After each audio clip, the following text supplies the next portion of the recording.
السلام علیکم ورحمۃ اللہ وبرکاتہ۔ معزز ناظرین، بات چل رہی تھی کہ ہماری عبادتیں رب العالمین کے دربار میں محبوب و مقبول کیسے ہوتی ہیں، یعنی عبادتوں کے محبوب و مقبول ہونے کے شرائط کیا کیا ہیں۔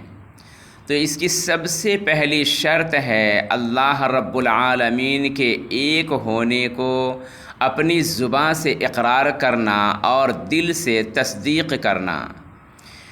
ناظرین کرام، اس بات کی تعلیم کم و بیش 1,24,000 انبیاء کرام نے دی، اور اسی بات کی تعلیم انتم مہرشی نبی آخر الزماں صلی اللہ علیہ وسلم نے دی۔ انہی باتوں کی تعلیم تمام صحابہ کرام، تابعین، تبع تابعین، صلحاء دین، بزرگان اعظام، محدثین کرام، اولیاء اعظام نے دی، اور سبوں نے یہی بتایا کہ اللہ ایک ہے۔ لو کان فیہما آلہۃ الا اللہ لفسدتا، مطلب و مفہوم یہ ہے کہ زمین و آسمان میں اللہ کے علاوہ اگر کوئی اور معبود ہوتا تو البتہ نظام عالم تہس نہس ہو جاتا، یعنی سسٹم آف دا ورلڈ نشٹ ہو جاتا۔ تو ناظرین اکرام، ہماری عبادتوں کے محبوب و مقبول ہونے کی پہلی شرط ہے کہ اللہ کو ایک مانا جائے، اور وہ ایک ہی ہے۔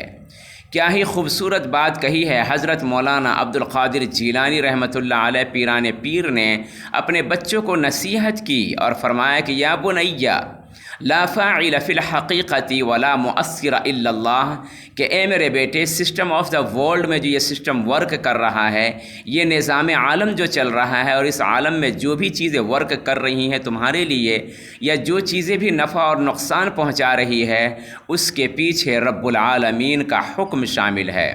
رب کا حکم ہوتا ہے تو کوئی بھی چیز کام آ جاتی ہے اور انسان کو فائدہ پہنچتا ہے، اور اگر رب کا حکم نہ ہو تو کوئی بھی چیز کام نہیں آتی اور اس سے فائدہ بھی نہیں پہنچتا۔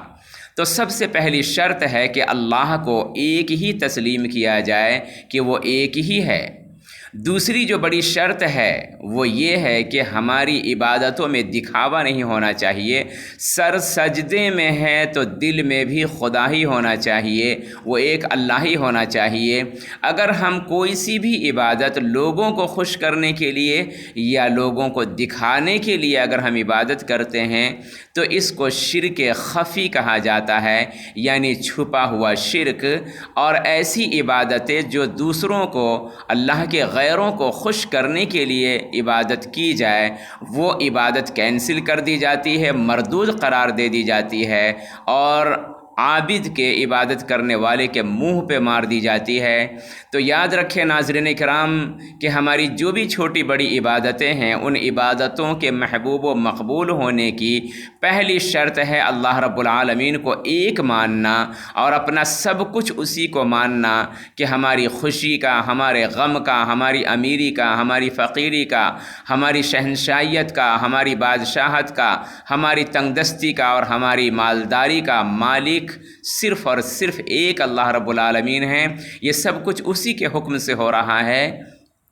تو اللہ کو ایک ماننا، اور دوسری شرط ہے کہ ہماری عبادتوں میں دکھاوا نہیں ہونا۔ تو اللہ رب العالمین عقیدہ توحید ہمیں کامل اور مکمل طور پر عنایت فرمائے، اور ریاکاری سے، دکھاوے سے، غرور سے، گھمنڈ سے مکمل طور پر اللہ رب العالمین اپنے فضل سے، اپنے محبوبوں کے صدقے ہم سبوں کی حفاظت فرمائے۔ آمین ثم آمین، وآخر دعوانا ان الحمد للہ رب العالمین۔